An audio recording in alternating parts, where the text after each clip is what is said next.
Bom dia, igreja. Quero agradecer aí mais uma vez a oportunidade que o pastor Denilson concede, né? Pela confiança. E o nome da pregação de hoje é Por que cremos que a Bíblia é a palavra de Deus? Eu havia até preparado, né? Me preparado para essa mensagem no ano passado, mas ali no mês de dezembro, que é o mês que fala sobre a Bíblia, mas seria uma pregação referente até uma continuação sobre uma outra pregação em que eu fiz, em que eu tentei provar que Deus, e mostrar que Deus, ele é real, e acredito que consegui. Deus é real, que ele existe. Mas se fizermos isso, a gente percorre apenas uma parte do caminho. Como saber que o nosso Deus é a verdade? Como saber que o nosso Deus é o verdadeiro? Porque há muitos falsos deuses por aí. Muitas religiões proclamando a existência do seu Deus. Como saber que o nosso Deus é a verdade? Como saber que essa Bíblia aqui anuncia mesmo Jesus Cristo, o Deus verdadeiro, o único Deus verdadeiro? Sobre isso que eu vou falar hoje. Lucas, capítulo 1, versículo 1, até o versículo 4, ele declara: visto que muitos têm empreendido uma narração coordenada dos fatos, e lembre-se sempre disso, a fé cristã é a única que é baseada em um evento histórico, ela é baseada em um fato. Todas as outras religiões, elas são baseadas em revelações, e elas não possuem um respaldo que histórico que corrobore a sua pseudo-revelação. A fé cristã, entretanto, ela é baseada, norteada pela morte e ressurreição de Jesus Cristo, que aconteceu no tempo, que aconteceu na história, que aconteceu no espaço. Nós precisamos nos lembrar disso sempre. Fatos. A fé cristã é a única que tem um túmulo vazio. Fatos. Visto que muitos têm empreendido uma narração coordenada dos fatos que se realizaram entre nós, transmitidos pelos que desde o princípio foram suas testemunhas oculares, ou seja, eles viram, e ministros da palavra. Pareceu adequado também a mim, excelentíssimo Teófilo, que era provavelmente uma autoridade romana, depois de investigar tudo cuidadosamente desde o começo, escrever-te uma narrativa em ordem, para que tenhas certeza da verdade das coisas em que foste instruído. Teófilo já havia ouvido sobre o Evangelho, mas Lucas vem para confirmar isso, para que a fé dele estivesse baseada não no escuro, mas que ele tivesse convicção plena de que ele estava na verdade. E nós podemos fazer isso como Lucas fez aqui. Ele investigou. Você pode investigar a fé cristã. Você não pode investigar as outras religiões.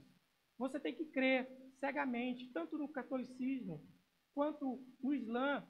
Ora, eles dizem lá, seus dogmas, suas crenças, são baseadas no que eles dizem ter recebido, numa revelação que eles dizem ter recebido. Mas você não estava lá com o Papa quando ele disse que Maria foi assunta ao céu. Você tem que crer cegamente. Você tem que crer cegamente também no que Maomé disse. Você não pode, por meio de lógica, por meio da sua razão, crer nisso. Isso é um baita de um salto de fé no escuro. Em todas as religiões é assim. A fé cristã, entretanto, ela pode ser investigada. E a Bíblia, ela pode ser verificada, sim. Sobre isso que eu vou falar hoje. A Bíblia, ela é a verdade? Esta Bíblia que temos, nós podemos ter confiança de que este livro não foi adulterado ao longo da história? Como nós podemos saber que Deus é o autor deste livro? Você precisa saber disso. Você precisa dar motivo, dar razão da esperança que é em você, como declara Pedro. Porque, ora, se você tivesse, então, nascido lá no Oriente Médio, você, então, declararia que o Alcorão é o livro de Deus? Você acredita na Bíblia só porque disseram para você que é o livro de Deus? Qual a razão para você afirmar que a Bíblia é a palavra de Deus? Sobre isso que eu vou falar hoje. E eu quero começar dizendo o seguinte: você crê mesmo que Deus inspirou homens para escrever a Bíblia de maneira infalível? Poxa, peguemos aqui no mundo das ideias. Crê que existe um ser perfeito, todo-poderoso, justo e bondoso, que criou todas as coisas, ex nihilo, do nada. Crê que este ser que criou a sua mente do nada não pode dominar, controlar, gerenciar a sua mente? Seria como crer que o Steve Jobs fez o iPhone, mas ele não sabia tirar foto com ele. Só falando aqui no mundo das ideias, é totalmente irracional crer que um Deus desse tamanho seja capaz de inspirar homens de maneira perfeita a escrever a Escritura. Supor que o Deus que organizou o universo e sustentou o seu povo não poderia preservar este livro livre de erros? Seria no mínimo infantil. É possível. Você não precisa crer no escuro. A fé cristã não te convida a crer no escuro. É uma narração de fatos. Primeiro, fato que corrobora a Escritura: morte e ressurreição de Jesus Cristo. Se Jesus é Deus, e é o que a gente sempre prega aqui, se Jesus é Deus e ele não pode mentir. Ele é a verdade. O que ele disse é infalível, é perfeito, não tem erro. E sabe o que ele disse? Ele disse que o Antigo Testamento é a palavra de Deus. Há quase 300 citações, 295 para ser mais específico. 295 citações no Novo Testamento, Jesus Cristo citando o Antigo Testamento e chamando de palavra de Deus. E aqui a gente também já entende também a diferença da nossa Bíblia para a Bíblia católica. Na Bíblia católica existe o que nós chamamos de apócrifos, livros não inspirados, que foram inseridos pela Igreja Católica em 1546, durante o Concílio de Trento, como tentativa de frear a fé, a reforma protestante. Ora, então veja bem, esses livros são livros do Antigo Testamento. Quando Jesus vai citar, chamar de palavra de Deus, ele não chama esses apócrifos de palavra de Deus. Não há citação de Jesus chamando de palavra de Deus esses apócrifos, e já existiam. Jesus, em nenhum momento, entra em debate com os judeus para questionar a autoridade da Bíblia, para dizer: ei, a Bíblia de vocês está incorreta. Não, de forma alguma. Várias e várias vezes, Jesus repreende os judeus assim: vocês julgam com razão que a Bíblia é a palavra de Deus. Ela testifica ao meu respeito, mas vocês não a seguem. Jesus não entra em debate, ele confirma. O Antigo Testamento era apenas o único livro que eles tinham à mão naquela época. Jesus confirma, é a palavra de Deus. E o Novo? O Novo segue o mesmo critério. Tudo gira em torno de Jesus Cristo. Os apóstolos que andaram por Jesus Cristo, que receberam a revelação diretamente de Cristo Jesus, é que escreveram o Novo Testamento. Lucas escreve Lucas e Atos. A partir de Atos 16, versículo 10, ele passa a usar o pronome nós, mostrando com isso que ele estava lá, ele caminhou com os apóstolos, com Paulo. Atos 16, 21, versículo 17, mostra que ele acompanhou a viagem de Paulo a Jerusalém, onde ele viu as testemunhas oculares da morte e ressurreição de Jesus Cristo. Os evangelhos são basicamente ali, Lucas, baseado em cima do livro de Marcos, do Evangelho de Marcos. Marcos, apóstolo que andou com Jesus Cristo. Esses são os elementos que cercam, vão fechando o Novo Testamento. A Bíblia é um livro confiável. Não pode ter sido adulterado ao longo do tempo. A gente chega então ao segundo, a questão da autenticidade. Não há, historicamente falando, nenhum livro mais confiável do que este que você tem aí em suas mãos. Não há nenhum livro antigo que se aproxime em confiabilidade histórica da Escritura. Ah, mas a Bíblia é cópia de cópia. Todos os outros livros antigos também, de Platão, de Aristóteles, de Homero, todos são. Não temos os originais de nada, mas podemos afirmar, sim, a veracidade por meio das cópias.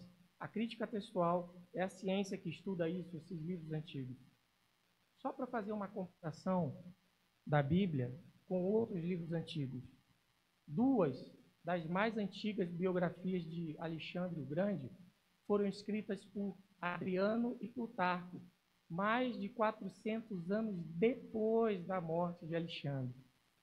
Mesmo assim, os historiadores clássicos consideram que esses escritos são confiáveis. Marcos foi escrito no ano 60. Jesus morreu no ano 30.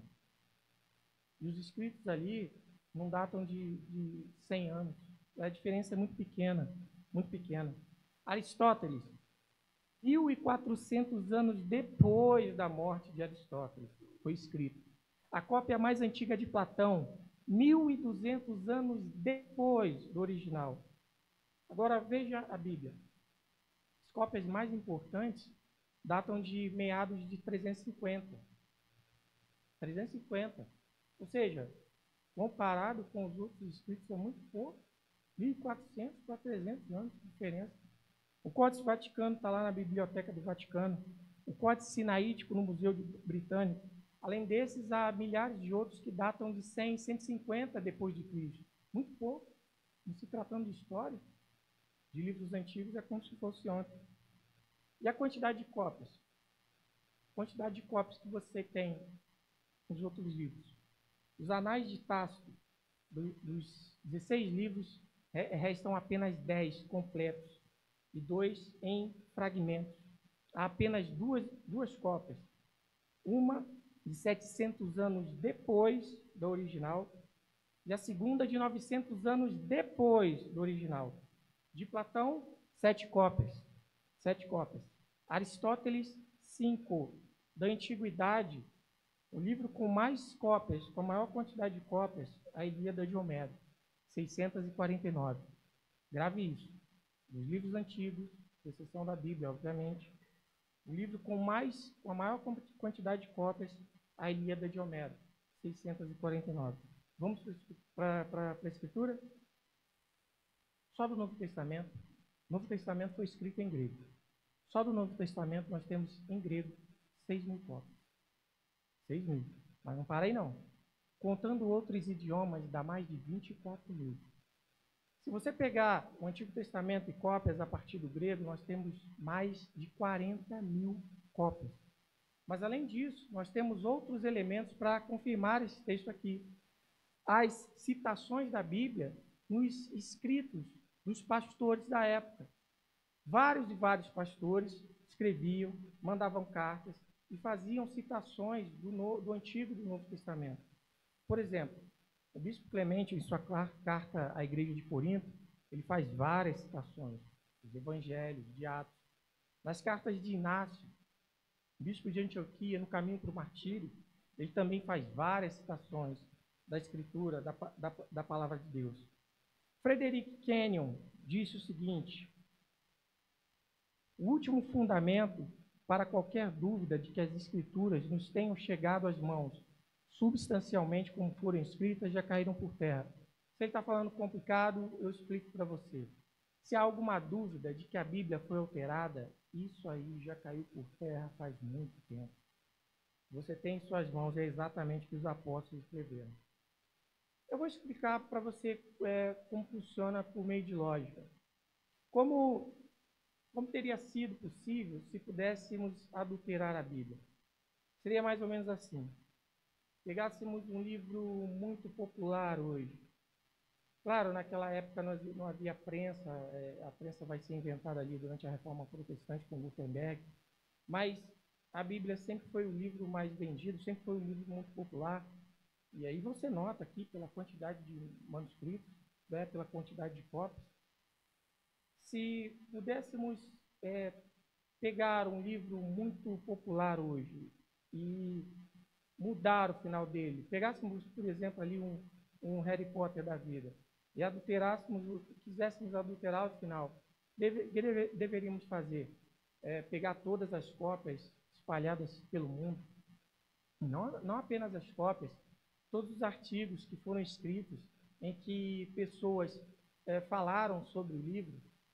Não apenas isso, deveríamos pegar também todos os vídeos do YouTube que comentam o filme.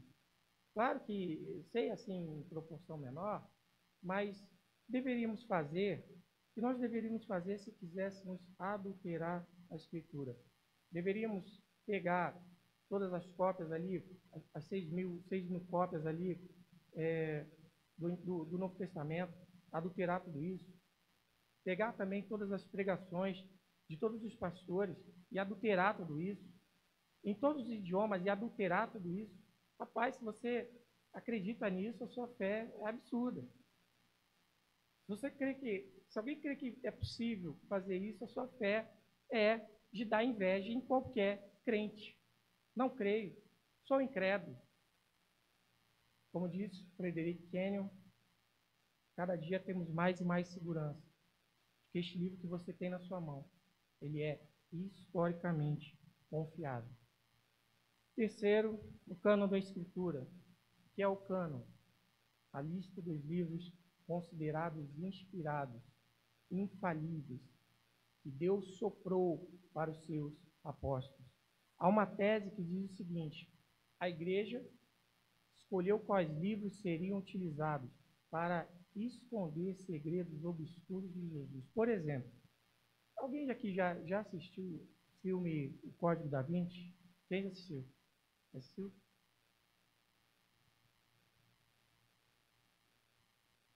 Lá se diz que Jesus teve um filho com Maria Madalena. É isso que esses malucos estão dizendo aqui.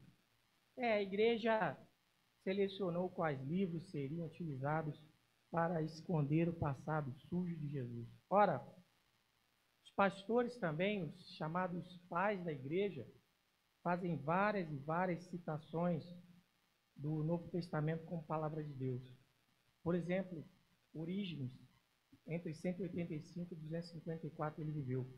Ele declarou que, com exceção de 2 Pedro, João, Tiago e Judas, apenas esses eram motivos de discussão entre alguns. O restante já era considerado unanimidade entre a igreja como palavra de Deus, as outras cartas. Justino Marte, em 150, coloca o Novo Testamento em pé de igualdade com o Antigo Testamento. Todas aquelas cartas ali, ele colocava em pé de igualdade. É por isso que, no final do quarto século, a igreja não acrescentou, determinou quais livros seriam inspirados, ela apenas reconheceu que já era ponto pacífico. Uma coisa muito interessante também é que muitas pessoas querem que se colocasse no cânon, ou seja, na Bíblia, livros que não eram fontes primárias. Ou seja, por exemplo, a comparação com um jornal da época. Então aqui, nós temos na Bíblia fontes primárias, apóstolos que tiveram contato diretamente com Jesus. Cópias e mais cópias que eram difundidas pela igreja. Além de ser fonte primária, era um material sólido. Ou seja, em se tratando de crítica textual, de método histórico, método para aferir legalidade, confiabilidade de texto, o que eles pediam é simplesmente um absurdo. Eles pedem que o Evangelho de Tomé, por exemplo, tenham primazia sobre estes que foram escritos aqui anteriormente. Não faz sentido nenhum. Os apócrifos são Evangelho de Pedro, Tomé, Judas, Filipe, Hebreus, Evangelho da infância de Jesus Cristo, segundo Tomé. Esses são apócrifos porque foram considerados forjados, escritos sob o nome dos apóstolos, durante séculos posteriores à morte de Cristo, mas para se inserir heresias na igreja. Eram falsos, eram mentirosos, mas eles, para aferir legalidade, confiabilidade, eles colocavam lá o nome do apóstolo, mas era tudo mentira. Eles foram rejeitados porque não eram fontes primárias, segundo pelos absurdos que tinham. O Evangelho de Tomé, por exemplo, diz assim, que Maria saia de nós, porque as mulheres não merecem viver. Onde é isso na Escritura? Onde é isso no Antigo e no Novo Testamento? Não há. É um verdadeiro absurdo. E a grande evidência de que a igreja do quarto século ela estava correta ao reconhecer o que já era ponto pacífico é a quantidade de cópias do Novo Testamento. Isso mostra que a igreja, por que tem tanta cópia? Porque a igreja fez muita cópia. Por que fez muita cópia? Porque confiava que aquilo era a palavra de Deus. Essa quantidade de cópias já é uma grande evidência da solidez do Novo Testamento. Mas, quarto e último princípio, para testificar que a Bíblia é o livro de Deus. Diferente de coleguinhas, cristãos, hereges, que querem vacilar na fé, dizendo que somos iguais, porque sempre soa muito humilde, dizemos que somos iguais, sempre soa. Sempre soa arrogante falar, os católicos não são cristãos. Sempre soa arrogante. Sempre soa arrogante dizer, só o meu Jesus salva. Eu sou o caminho, a verdade e a vida. Sempre soa arrogante. Agora, se é a verdade, não é arrogante, é a verdade. O último testemunho acerca da veracidade da Escritura são os fatos, a história. Quarto, a influência positiva da Bíblia no mundo. Jesus disse que você conhece a árvore pelo fruto. O primeiro motivo que me levou, apesar de ser massacrado na escola com o socialismo, ouvi constantemente sobre o socialismo, em todos os lugares, inclusive na igreja, as pessoas apoiando esse lixo, que me levou a, de início, falar, gente, tem alguma coisa errada. Foi o fruto. Eu falei, mas poxa, como que isso pode ser bom? Todo lugar que o socialismo põe a mão, seca. Onde houve socialismo, houve miséria, fome, ditadura. Como isso pode ser bom? Inverta. Pense na Bíblia. Onde ela foi vivida de maneira integral, houve mudança de famílias, de bairros, de países inteiros. Como declara a Escritura, bendita a nação cujo Deus é o Senhor. Essa Escritura simplesmente foi uma das grandes influências para moldar a maior nação de todos os tempos. E quem testifica isso é um católico. Lembrando, eu inclusive já falei isso algumas vezes na escola bíblica. Naquela época, católico era católico. Era aquele cara que dizia, como no Concílio de Trento. No Concílio de Trento, nós protestantes fomos considerados hereges pela Igreja Católica. E aí, nós protestantes chamamos o Papa de anticristo e continuamos chamando. E católico de verdade, esse eu respeito, que diz que eu sou herege, que eu vou para o inferno. Esse eu gosto. Esse está sendo verdadeiro com a sua fé. E um protestante verdadeiro, aquele que diz a sua igreja é a besta do Apocalipse. Que lindo. É assim. É assim. Essa é a verdade. E as pessoas que escolham qual caminho elas querem. Porque a água e óleo aqui, protestantismo e catolicismo é água e óleo. Pois bem, naquela época, Alex de Tocqueville, com essa concepção muito clara de que catolicismo e protestantismo não se conversam, Ele queria entender, ele, católico, o que é a democracia, dita democracia dos revolucionários franceses, acabou com o seu país. E lá nos Estados Unidos, o país prosperava. E ele foi morar nos Estados Unidos e escreveu um livro clássico, A Democracia na América. O segundo capítulo inteiro do livro tem uma nota só naquela música. Uma nota só. A religião protestante é a causa da prosperidade desse povo. O testemunho é de um peso absurdo. Um católico dizendo que o protestante é a causa da prosperidade desse povo. Ele diz assim: na América é a religião é protestante, é a religião que leva as luzes, é a observância das leis divinas que conduz o homem à liberdade. No capítulo 2 ainda de A Democracia na América, ele declara o seguinte: a democracia não veio do nada, veio com aqueles puritanos, aqueles calvinistas, protestantes da Inglaterra. Eles trouxeram para cá. Eles trouxeram 3 dos maiores documentos da história ocidental, marcadamente influenciados pela fé cristã: Declaração de Independência Americana, Constituição Americana, Declaração de Direitos da Inglaterra, abolição da escravidão, William Wilberforce, cristão, enfim, a influência do protestantismo no Ocidente. Não haveria Ocidente próspero e livre sem a influência do protestantismo. E o protestantismo é nada mais, nada menos do que uma volta à Escritura. Uma volta à Escritura. Tem um filósofo brasileiro, ateu. Ele diz o seguinte: Luiz Pondé: só ignorantes dizem que a Bíblia não é um grande livro.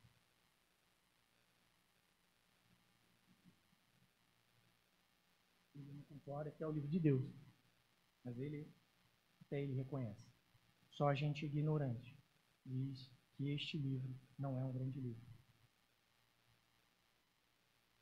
Se o maior e mais influente livro de todas as épocas, o livro que contém a mais bela literatura e o mais perfeito código moral já imaginado, foi escrito por um bando de fanáticos, então há alguma esperança de encontrar sentido e propósito neste mundo? Realmente, se Deus não existe, como Albert Camus, Nietzsche, enfim, se Deus não existe, não há nenhum propósito na existência, realmente. Somos apenas poeira cósmica vagando para o nada. Morremos, acabou. Sim. Mas se Deus existe, onde Ele está? Qual é o Deus verdadeiro? Temos alguma base para crer que o nosso Deus é a verdade? Que a nossa Bíblia é confiável? Que a nossa Bíblia anuncia a verdade de Deus?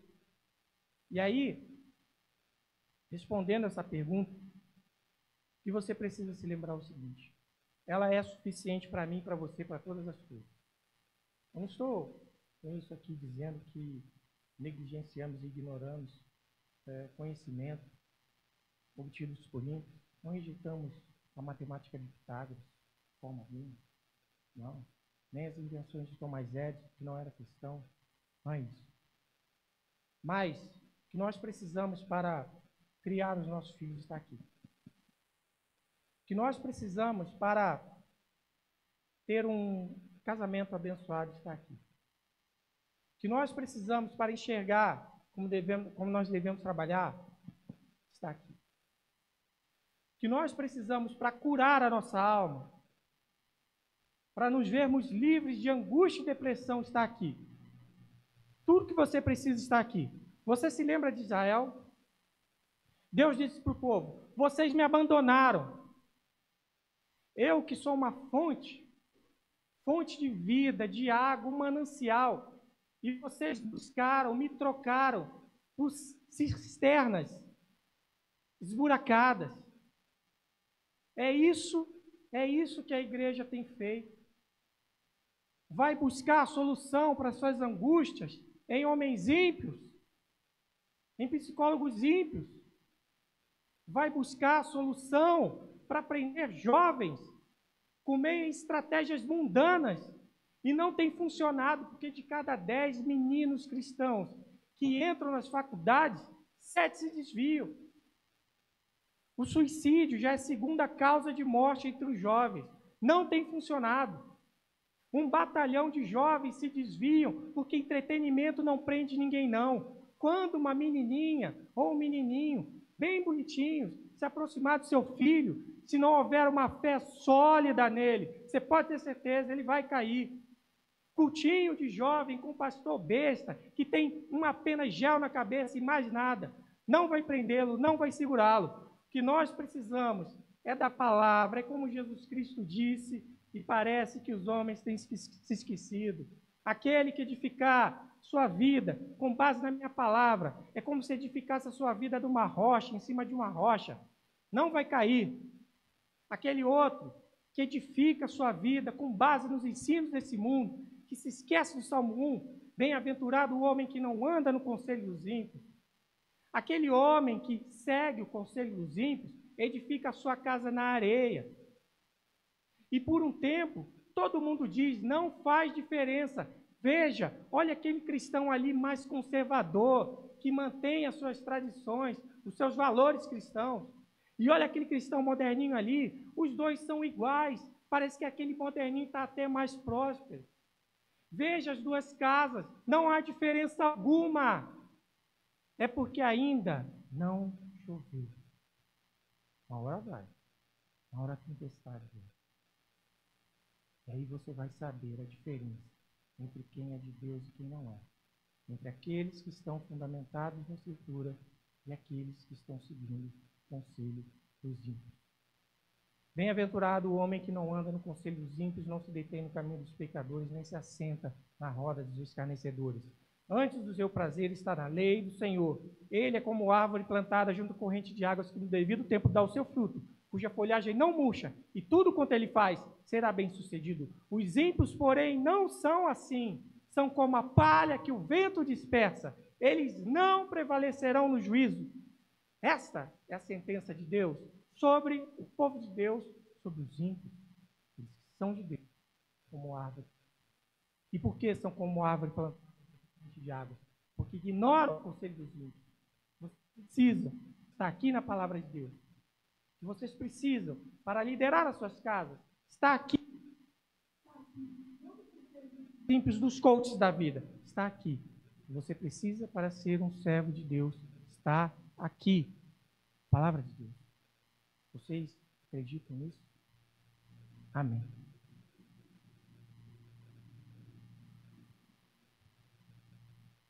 Vamos ficar de pé?